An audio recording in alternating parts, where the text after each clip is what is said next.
Hey, what's up, everyone out there? Thank you so much for tuning in to another Addicted Fishing podcast. You guys have been just hammering me because we don't put these out very much anymore. And apparently we trend like pretty good on the fishing podcasts.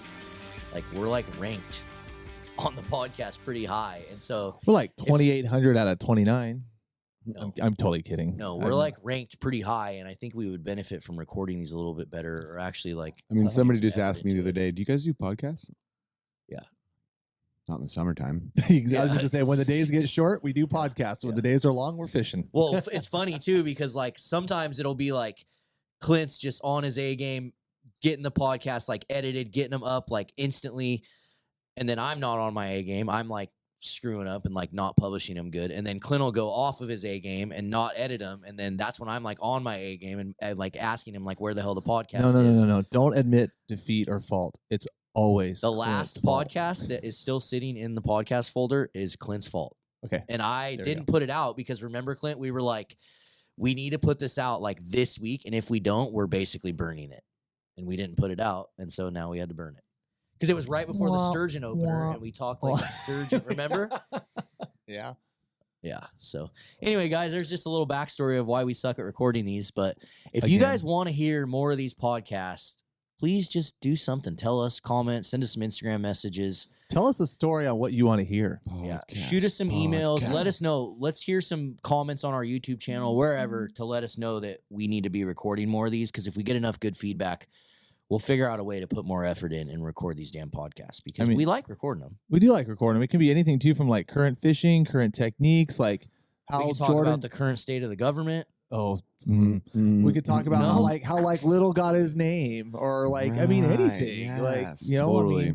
That we need to talk. We do need to talk more about that stuff. So I thought about today's podcast. It would be fun to tell a bunch of people who our listeners are how you two got involved in Addicted, because I don't think that story has been told ever on our podcast. You've told everywhere else ish. You would be surprised, Cam, how many people don't have a clue. Oh, that's funny. Think about it. We get 8,000 new YouTube subscribers a month, sometimes 15,000. Those are people that have no clue who we are, where we came from, why we started Addicted. Well, we just found Jordan living under a rock on the riverbank. He just likes to catch fish, man. Saw this mess of hair under a bridge. Right, Said, hey, what are you doing? Yeah. Hey, how are Cam, you? you go first because you were No, kind I of don't want to go first. I can't lead into that. You were the first guy that got, Jordan was after you, so we got to do this in sequential. Or I could start and just talk about why I started Addicted originally. Let's go with that. Okay. Ground zero. Ground zero. So, first of all, before we get this started, let's go Brandon. And then after that, let's talk about why I started Addicted. So if you guys didn't know kind of my backstory, I grew up in foster care pretty much my whole life. And my parents struggled with heroin addiction. My brother did. Pretty much my whole family struggled with addiction and eventually passed away, overdosed on drugs. But I do have some faint memories of my dad taking me fishing. Actually, the funniest thing ever that I remember is my dad used to take me fishing so he didn't have to buy a fishing license. And what he would do is he would take me and my sister, and we would sleep in the truck or be whatever, or sometimes we'd be out there. But a lot of times he would night fish for catfish. He loved catfishing, so he'd go out at night. And then also the game wardens were down at night, so he would go out at night and go fishing. And my dad was a heroin addict, guys, so he wasn't very legal with anything he did. But anyway, so I remember that because I specifically remember him getting checked one night, and the game warden was like, "Where's your fishing license?" And he's like, "Well, I'm not fishing. My son's fishing." And I'm like 5 years old, like sitting on the bank. Bring it on. And so that rod, that's not my rod. But regardless, some of those memories, they stuck with me. Like, I think they stuck with me big. I remember my dad one time bringing home like this giant trout, which we're not going to tell you how he got that trout. But I remember him one time bringing home this giant trout. And I was just like dumbfounded at how big this thing was. And I just had some memories of fishing. And then I went into foster care. I got into some trouble when I started getting older, into like my teenage years. I got into some really bad trouble, and the state of Washington finally just took me away from my parents forever. And I ended up in Battleground out in the middle of nowhere, in my opinion. I was from like downtown Vancouver. And so that's where you originally were from. Yeah, I was in downtown Vancouver. I was born in Longview, actually. Longview, Washington. But I ended up in Battleground over kind of by Louisville, out there, out in that area. And I was in Boy Scouts. And so with Boy Scouts, you start camping and doing all these things. And I started getting into fishing in Boy Scouts, going fishing on trout fishing, camping trips and stuff like that. And then I got into an age, when I got into my teenage years where Boy Scouts was I just didn't care about anymore. You start getting older and you don't think Boy Scouts are that cool anymore. And I stopped fishing. I didn't really fish from probably 15, 16 until I was about 18. I didn't really fish at all. And then when I was 18, I got a job at Sportsman's Warehouse. And one of my buddies there, I met Josh. I met Josh Handy there. That's where I met Josh. Me and him used to go smallmouth fishing and largemouth fishing all the time. And then one of my buddies took me steelhead fishing. And pretty much from that day forward, I was like, there was nothing stopping me. I was going fishing nonstop every day. But this kind of background that I had of addiction and drugs and all these things that I went through as a kid kind of stuck with me. And it really resonated with me on the fishing side of things because I started thinking about all these kids that were like me, all these kids that grow up in these areas where honestly they don't have access to fishing or they're in foster care and their foster parents don't fish. And I really wanted to just share that same passion and addiction that I had for fishing. And so I started a fishing website, called it Fishing Addicts Northwest. I was writing blog articles. I was writing articles for Northwest Sportsman magazine about fishing and just fishing every single day, calling in sick to work, like just literally consuming my life with fishing. And that's where the name Addicted comes from. I named it Addicted Fishing because I chose this healthy path of fishing versus what my parents and my family chose of, drug addiction.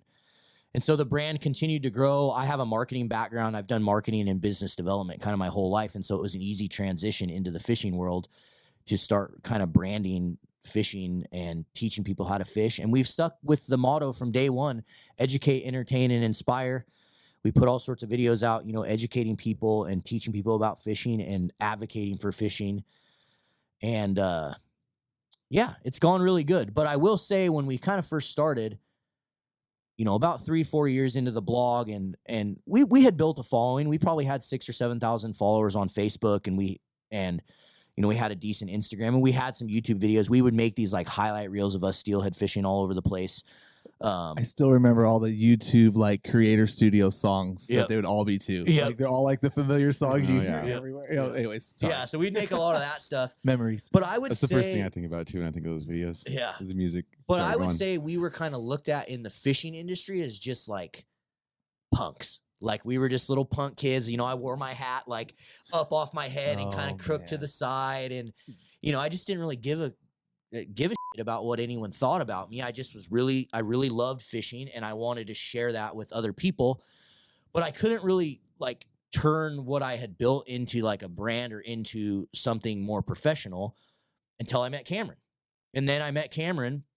And again, don't get me wrong. We had a couple sponsors. We had Short Bus Flashers and we had Joel's Jigs and we had some people in the industry that definitely liked what we were doing and they saw a little bit of the vision, but I didn't necessarily have like a bigger picture vision of where I was going to take the brand and what I was going to do with it. And then I met Cameron. How did that happen? Well, I'm going to back you up like 2 seconds because, you talked about, these punk kids running around and I wasn't oblivious to like Fishing Addicts Northwest before I met you on the water. And, I'd see these pictures, these steelhead you'd be posting up, and I'm like, sons of bitches in my backyard. Yeah. Like, I'm like, oh yeah, okay, yeah. It's crazy that you got did you catch your first steelhead on that river? Yes. Too? Yeah. So it's just kind of like, literally, I think I might have just been 3 years ahead of you in this like, kind of crazy fishing world, but seeing those pictures and stuff like back in the days of iFish. Yep. and blogs like that. But at that time, Facebook was just kind of coming around and, social media for that in general. And so definitely heard of Fishing Addicts Northwest. I kind of never like draw an opinion of like, oh, okay, these kids are punks or whatever. This person's punk until they treat me bad or say something. Yeah. Then it's, then I'll stab your eyes out. It's the same thing that why people don't like us today. Like people didn't like us back then because they didn't like that we post pictures. They didn't like that we made videos. People don't like you because they don't know you. Yeah. And sometimes like, when you see someone being successful or driving a little bit of success online or wherever it is, even whatever scale that might be, like whether you're a guy who's, I mean, shoot, look at the guys that sometimes even post their like first salmon on social They media. get ripped. They get ripped sometimes, and it's like, so I sad. never try to draw that conclusion like until I actually meet and like know somebody, whatever. So coincidentally, you were running that for at least 3 years, probably at least 3. Yeah, it's 11 years. 4. So I was 2009. 7. It was 2009 when I started it. Yeah. So 2009, and then so shit, it's like 12 years now. Yeah. I don't know, 7, 8 years ago, whenever. But anyways, long and short, I'm out fishing wobblers. And back when we used to wobbler fish on the Columbia River for fall, which we don't do anymore, coincidentally. Not and very often. sitting there anchored one day, and I had a really good spot off one of the local river mouths, and it was kind of like, it was a good year, a good run. So let me think, because that had to be 2000. I don't think it was the big million fish run, but it was probably 2013. I think it was 13. Yeah. Yeah. Anchored up, catching fish, and you guys were in Lonnie's boat. Wasn't it Lonnie's boat? Yep, Lonnie's He boat. had the purple boat. Was it purple or black? It was like black and blue. Black and blue. Okay. That was purple. Anyways, anchored next to me, and shoot, we just anchored up. I was running a trip. You guys were doing your thing, but like, when you're kind of in that hog line, it's definitely like a little bit of a team mentality. Like, you work together, you make sure fish don't drive into the other person's lines, and you clear rods, and you do what you can. We had I thought we had a reasonably good time, and super fun day. Super fun day. We all caught fish. But I do remember you catching a lot more than us. I had a lot more rods out. But we all caught fish. It was good. And so long and short, bid farewell. Nice to meet you. Cool. See you later. And I wake up, to get these spots and to do what I had to do back in those days. We had to get up, freaking 2 a.m. Mm-hmm. Get out there 3 hours before daylight to drop our anchor ball, try to get a little sleep the night before, kind of a thing, and get back out there to do it all over again. And I get out there at 2 a.m. or some ungodly hour. And I'm driving down the river. I'm like, looking down there, and I'm like, that's a set of nav lights. I'm like, who the F is sitting where I like to sit? I mean, and they are on the X. Sure enough, these guys again. I'm like, oh, we're going to do this all over again, huh? So Marlon stole my spot. That's how I tell everybody how I got to meet Marlon. He literally stole my fishing spot. Damn river poaching, whatever. But what ended up happening that day is we all caught fish again. Yeah, we all caught fish. We all had a great time. But I was like, really, dude? You're like 2 o'clock? No, I wasn't that mad about it because, like I said, ultimately it was really good fishing, a really good run. We knew if you were in that 5-boat spot, you were getting them. And and I think at the end of that, it was like, well, hey, next time you go up on that old river there, we started winter steelhead fishing together. Yep. And it's like, son of a gun, this guy like goes everywhere. It goes everywhere. And I mean, I grew up on that river as well. And it was, I think from there on, it was kind of like, I kind of realized Marlon had a kind of a good thing going, technology and the game, we'll call it the game, was changing too, because I mean, ultimately, like in my guide service, I mean, shoot, I was doing it probably 9 or 10 years at that time. I guess it adds up because it was 2004 when I got married. Yeah, it was that same year I got my guide license. And so, yeah, I knew that things were changing, and Facebook and social stuff was going on, and you asked to do some tips and some little horrible how-to videos.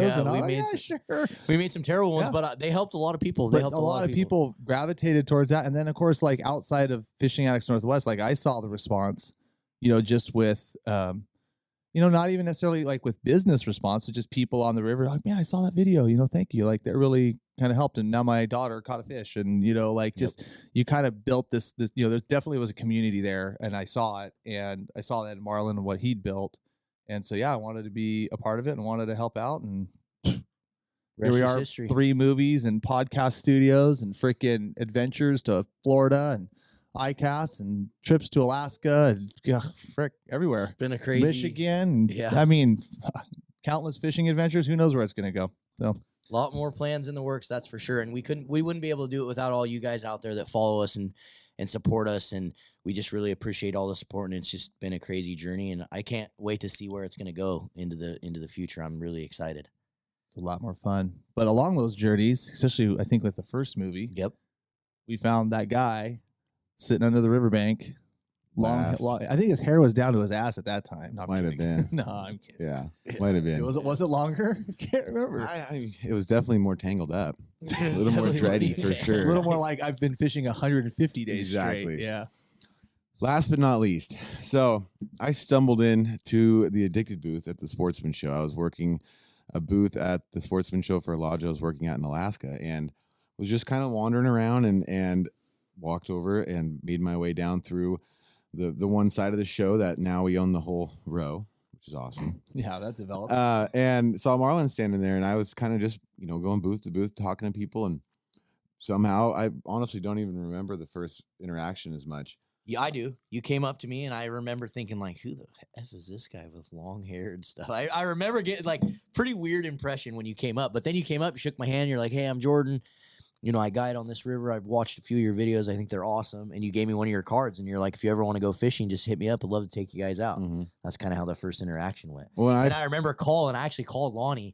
I'm like, dude, this guy came up to me. He's freaky. He fishes this X river, the river we wanted to fish forever. Yep. And he floats this really cool section of it. We should go fishing with him. So ultimately, I think he was trying to do exactly what he did to Cameron. Steal Yeah. And that's, I mean, so that's how that part of Addicted. Just let Marlon go steal your fishing grounds and be good. No, that is not true. And so Marlon hit me up. We planned a trip, and he brought his friend Rob came with, and we had a fantastic day. And it was very casual. None of the the whirlwind of the life we live now is ever a thought process, I think, for any of us. Yeah. But it just so happened I took Marlon out. We had a great day. Caught a beautiful, like one of the fish of the year for that river. Big for me, it was 17-pounder. It was huge. It was beautiful fish. So kind of sealed the deal. We kind of buddied out that day. Still didn't really know each other at all. And a couple weeks went by, and we planned another trip. And he's like, well, let's come out for summer steelhead. I'm like, you got to see this in the summer, blah, blah, blah. Like, yeah, we'd love to. And at that time, I was leaving in July, on 4th of July, actually, to go work at this lodge in a particular area in Alaska for the whole summer. And I'm talking to Marlon on the phone, and he goes, yeah, no way. We're going to go to Alaska this summer and make a movie. And I'm like, huh, well, that's cool. Where are you going? And he goes, here. And I'm like, well, that's where I'm going to be living for 3 months. So that's pretty ironic, as fate would have it. Fate. And really, I say it all the time when people go, how'd you end up here? And I say gravity. It's all this is very natural. No, I don't feel like any of us, other than working hard, have tried to make this happen. It's all. I mean, other than pop off. No, I'm just kidding. Oh, we gotta hear that story. Yeah, we'll tell the pop off story too. It's where we're supposed to be. I feel like, and it makes me, it satisfies my mind and my heart a lot with this family that we have at Addicted, knowing how it all happened. I mean, nobody got over on anybody to get here, or pulled any strings to be in the positions we are in Addicted. But anyways, they come up on a record coho year in Alaska. So a lot of you out there probably have no sense of what that actually means. But they show up, and there's, more fish than any of us have probably ever seen or will see again in a small river. And we made Addicted Alaska 1. And that was that at that point. And I came home after the end of end of the fall, right in the beginning of October. And Marlon asked me to come and do a live feed, and we did the premiere and everything for the first movie. And but really wasn't close with everybody other than Marlon. Didn't really have a relationship with anybody else from Addicted, because honestly, at that time, it was a lot of high school friends, and Cameron was involved, but a lot of the people helping out in Addicted were just, good friends of Marlon's and family of Marlon's that he's known forever, that was helping keep this thing rolling. And then came and did a live feed, and that was my first ever on camera, other than the movie, that I'd really done, and it went well. Me and Popov and Cam sat and talked about beads all night. And where was that? Was that in? It was in the garage. Marlon's garage, Yep. not in my garage. Nope. Okay. Nope. And I don't know if it was that night or sometime along that. So Addicted already had a YouTube channel. It was Fishing Addicts Northwest at that time. And again, some just, B-roll type videos with a lot of music and just beat down. And that's actually how the first time I ever saw Addicted, we watched the video over and over again. It was a coho fishing video that Cameron and Marlon made. And it's all about the Twitch, the one with the seagulls. Yeah, the seagulls made this happen. Yeah. This video in particular, these two seagulls fight over the GoPro. In the beginning of the video, it's a lot of edge. Yeah, I wish you guys could see it, because my reaction's hilarious. Well, I'd never seen those drone shots and the fish in the river and blah blah blah. And my best friend Phil, years before this, probably 3-4 years before I ever even talked to Marlon, goes, oh, you should check out this Addicted thing. It's pretty cool. And he sent me the link to the video. And at that time, I think just like anybody, I'm not going to say the word I said, but I said, that's stupid. I'm like, those guys are stupid. And the only reason I said that is because a guy, Chris Calhoun, Chris Calhoun, a long-time supporter of Addicted, great guy. He was hiking down a long ways every morning to beat me to some of my favorite fishing holes that I was guiding on. And he was always wearing an Addicted hat. Or it was when you first came out with the beanies and the bait towels. It was like your first merch that you ever dropped. Yeah. And he had the Addicted beanie and a bait towel. And just because of you, Chris, I'm like, I hate Addicted because this guy's hoorahing and walking clear the hell down here because he's addicted and beating me to my favorite holes and staying there all freaking day, so I can't stop and fish him. And so just again, like you said, just the fact that there was other people that were working that hard to get to these areas, kind of had me having a grudge. But I got to credit my best friend Phil for telling me to check out the Addicted stuff. And so back to what I was actually saying, I got off on a tangent there. Marlon approached me and said, dude, I like what you do. We're having a good time. We got another movie coming up. Everybody's starting to get along and build a relationship. He's like, I really want to go after this YouTube thing. I've been, researching it and trying to figure it out for a long time. And I think I want to start posting a lot of videos on YouTube, and I need somebody to help. Like Cameron's really busy. I don't want to do it, and I need somebody to help make these videos. And if you're interested, verbatim, this is what Marlon said: I want to make you a YouTube superstar. And if you don't like that and you don't want people to know who you are and be in your life, then tell me now. And I said, let's do it. And I'm out. Yeah. Well, that's what people don't understand. When you're on YouTube, if you look at any influencer, anyone online, like the only way YouTube works is if you let people into your life. Like the people watching, they want to know you as a person. They want to know what you're about. They want to know what you're doing. And if you're not willing to do that, you're never making it on YouTube. But it just inspired me watching at that point in time in my life. Like I was guiding 200 days a year, I was working my butt off, trying best I could to make it in the fishing industry. And it was working. I was building a good reputation for myself and fishing kind of exclusive water, which I became popular for. But I was really impressed and kind of inspired by Cameron and Marlon's ambition and how hard they worked. And that was probably the thing that made me latch on to Addicted the most, was just having people around me like that were that motivated to be successful. And, that sounds, the YouTube superstar thing sounds, a little arrogant, but that was his mentality at the time, was I want to make this work and I'm going to make this happen no matter how much work we have to do. And believe me, like at one point we were putting out like freaking 5-7 videos. I mean, we were putting out a video almost every day at one point. Yep. Almost every single day. Thanks to SB Fishing for that. Yeah. Yeah. We were putting out. SB's growing really fast. We need to do exactly what he's doing. We're posting one every day. Well, he came to me and he's like, hey, the way I've got my channel to grow so fast is doing these 30-day challenges. And what it is basically for 30 days straight, you fish and you put a video out every single day for 30 days. And when he would do that, he would see this just massive growth on his channel. And so I was like, we got to do that. But it started with tutorials and we've over years of effort, I think 3-4 years now of aggressively going after YouTube. I still remember the first time Marlon was trying to made it. Yeah, I remember the first time Marlon was explaining to me what video he wanted me to make as far as like tutorial and stuff. And I said, dude, I'm not going to give away a free guided trip on the internet. Tell people all this information. And I mean, same mentality. I think a lot of fishermen who might not like us because they've never met us have like, oh, I work so hard for all this info.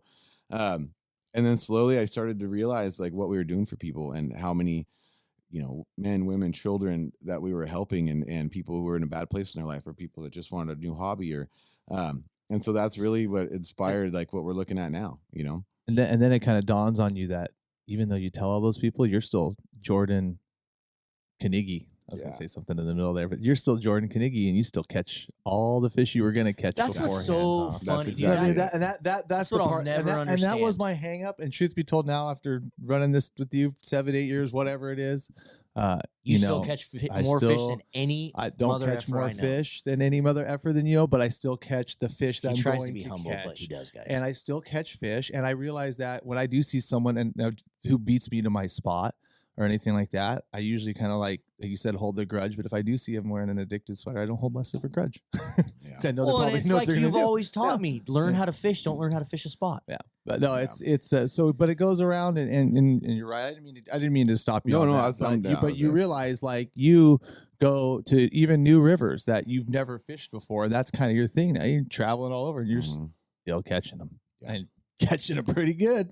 Yeah, the sport of fishing is a powerful thing, and the lifestyle of fishing and sharing it with others is I mean, what we've all kind of as a community and as a team have agreed upon. Like, it's a good thing to do, and it's a really fun activity and The lifestyle. problem is a lot to of these share. guys, they'll never be able to put themselves in my shoes being, a 5, 6, 7, 8, 9, 10, 12-year-old kid who wanted to fish so bad and loved fishing, but couldn't. There's two pieces to it too. One is that, from what the brand you've developed and we've made and just how it's grown, we're definitely at the forefront of I'll just say attention in the Northwest. Like, I'm just going to use that word attention just because I don't have a better one. So anybody who's seeing a new person go to the river, but my second point, anybody who sees a new person go to the river, they just think, oh, well, it's crowded. My second point to that is those people are just selfish. You know what I mean? Like, they don't realize that there's thousands of entities that people can get a lot of this information from. And there's other things out there. They probably don't do it in the way that we do it, but they need a target to cry about, honestly. Really, that's what it is. And it's probably people that aren't confident in their fishing. Yeah. They don't realize okay, yeah, you just told that guy you're mad because that guy showed up and he picked up a rod and tried steelhead fishing, but you don't realize that guy maybe has a 7-year-old at home that he's going to pass it on to and get him off the video game Xbox and get him out in the river. And that's what he's going to do tomorrow if he finds just an inch of success out there on the river today. You know what I mean? Or however that works out. You know what I mean? It's you just also don't. It's contagious. Snowball effect. It's contagious. Yep. It's Snowball so effect. you don't know what and you go back to, the whole thing with addiction stands for and stuff like that. And I've been with you at hundreds of days, either on the river, sports and shows premieres, where people, even online, where people thank you, for giving you for having a positive outlet, for guys addiction. in the military, Oh, kids. One of the comments we get all the time on our YouTube videos is Jordan is the dad I never had, and that to me resonates so much because you guys don't understand how many kids are out there that really do fiend for the outdoors, but they don't have any way to get to it. They don't have any access to it. They don't know how to learn. They don't. Right. And see, we're in the age of the internet. Right. No, whether that's just addicted is here or not. Don't hate the player, hate the game. Exactly. If you're going to be one of those guys that is going to be selfish, what did it for me was when we were probably 3 months into our live feed, and somebody sent a picture of a shop in Afghanistan. And there was 25 guys, and we were just thinking we were just screwing off, telling stupid stories in the garage. Oh yeah, 5 people are watching, and probably, 4 of them are 8-year-olds. Yeah. I'm just saying, we had that. We were playing with it, working it out. But then someone sent a picture of a shop in Afghanistan, and they had a TV monitor or a computer monitor, and they had a bunch of folding chairs, and there was 15, 18 guys literally sitting with us on the screen. And when that one hit, that was holy there's guys that are and I mean, these guys are away from home, I don't know, man. So that put a whole nother I don't know, fire, if you would, under, I think, this addicted thing. At least it did for me. And at least, okay, this is something that, you can commit to and put out there, that it really does, it could affect people's lives, for the positive. Please explain to me, because I don't get it. I don't understand this mentality of like what you said, well, it's taken me 12 years or 15 years, or my grandpa taught me that, and then his dad taught me that, and his dad taught me that, so that's how it should be. I don't get that. I mean, and to a point, there are those things out there. No, there's not. But even if there is. No, there's not. Fishing right. is something that was probably being done since the beginning of time, right, for anyone. But what I'm saying is, if the grandpa stood on that rock, and then the dad stood on that rock, and he teaches his son to stand on that rock to catch that fish, that's still there. It's cool. But the stuff that why hate on the dude that wants to stand next to you on the rock? Right. Because I think there's a lot of selfishness. There's a lot of I'm not going to say not what's the word. It's exactly why anglers can't unite. Right. It's narcissism. What? I said narcissism. No. It's unconfident. You're not. No, I can't remember the name. I'm really tired. It's exactly why we fight with each other and we get nowhere with the sport. Because everybody fishing. thinks that fish swimming in that river is for me, and then eventually you catch enough fish in your life, or you take enough people on guided trips, and then you realize okay, sometimes it's not necessarily about killing the last one.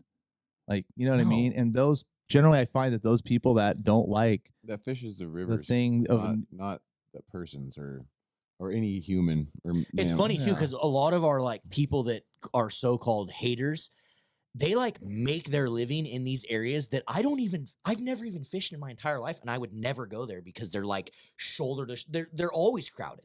You know, like I can think of 2 guys right now that I'm like, that guy is a mega hater. He constantly hates us online, and he literally stands at a hatchery and goes there every day. And that's like where he fishes, and he's like mad because we brought 3 more people to that hatchery or whatever. You know, and I I just don't am think you never even- gonna understand. I'm never it. going to get lost in, like with that right there, I'm never going to get lost in case specifics, because if you want to get into that, then you can blame Fishing and Hunting News for the last 25 years posting maps of the fishing spots every single month. I used to get that magazine, right? Like, Oh, there was like that doesn't literally happen. maps. Yeah, right. There, and then everybody Same knows with what salmon trout steelheader. and everybody knows what Google is right now. So you know what? At the end of the day, like, you don't worry about those 2 guys. I know. Worry I about just the what I'm saying is 200 I'm never yeah. gonna understand it, and I find myself a lot of times trying to fight with those guys and get them to understand, and they're never. You never going to. will. It's selfish. You don't need to understand. Yeah. If you, and you know, the way I look at it too is if you're going down to the riverbank and you're just, I mean, don't get me wrong, I don't like seeing a million people there too, but I always just kind of like, you know what? I mean, everyone gets miffed. You go down to that secret spot or the first run in the morning and there's someone there like, oh, nuts. Maybe But it's you're like, supposed it's to not the meet end of the that world. person, I'm though. still fishing. Yeah. I'm still walking around this river today. I'm still alive. Like, you know, it's not the worst thing in the world. So, yeah. Maybe make a friend next time. Mm-hmm. That's the big thing. River has brought some of the most influential and important people in my life to me. And because the river I grew up on, everybody was very friendly. I remember even when I took you that time, I stopped and you're like, "You don't really fish next to this guy?" I'm like, "Yeah, get out and fish, dude." You know? And he's like, "Oh, okay." You know? And I'm like, everybody, you know, has just learned how to do that. Like, I grew up like if someone's there, you roll. Well, this You go was a somewhere else. hatchery. This was a hatchery. But regardless, Even you know, well, see, and we didn't even fish those kind of spots. yeah. Like we just never did. We were growing up on the river we grew up, like you said, if someone was in the pullout, you just carried on down the road to the you next just one. went somewhere else. Well, even when we would travel around, like if someone was fishing the hole, we'd go somewhere else. Yeah. And that's why I kind of learned that just naturally. Don't learn to fish a spot. Learn to fish. Like I always, when I wake up in the morning, I got 15 options. I never have one. You have to. Unless I'm sturgeon fishing, then I only always have one, and that's why I suck at sturgeon fishing. We're going down the rabbit hole. We're going down the rabbit hole. Well, guys, I hope that gives you guys a good little backstory. We thought we'd just kick it off into this podcast because we haven't put one out in a long time, and I see a lot of people asking some of those questions, and I know we got a lot of new viewers and listeners that don't really know those stories, so we're going to try to tell more of them as of late. We'll have to get Popoff in here next and have him, maybe him and Swanson can be in the here. cliffhanger for the next Yeah. podcast. If you guys want to see Popoff and Swanson in here talking about how they got into Addicted, let us know in the comments. Be sure to leave us reviews on iCast, Google Play, Spotify, all those different things. It really does help us if you guys leave reviews, thumbs ups, all those little great engagement things. We really appreciate it. And ideas for the next podcast. yeah, comments, ideas for the next podcast for sure. And we appreciate every single one of you. We'll see you on the river.